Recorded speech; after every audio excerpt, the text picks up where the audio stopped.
Today is Monday. Suspended ang klase kasi may bagyo. Suspended from kinder to grade 12. So, we take advantage of this day para ilakad lahat ng mga lalakarin na. First lakad, Pops. Anong first lakad mo? Paayos ang sasakyan.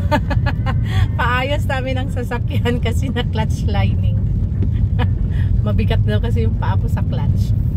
Next stop, na kami ng school kasi magre-register ako ng second batch ng mga Girl Scouts. So ayusin ko yung registration ng mga bata.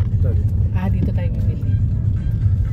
Dito daw kayo bibili ng pyesa.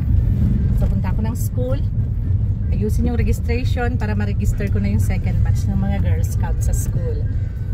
Then next, third, pupunta ako ng land bank para ising yung land bank payroll ko sa online banking ko. Para nang sa ganun, mamonitor ko yung pumapasok sa sahod ko. Yung sahod ko na 3,500 kada kinsena. Oo, diba? Hindi naman masama mag-loan basta gamitin mo yung loan mo sa tama. O, diba? So, yun ang lakad namin ngayon. Dahil walang pasok, ginamit na namin yung time na to para ilakad lahat ng mga kailangang ilakad. Yes, boss. So, bye!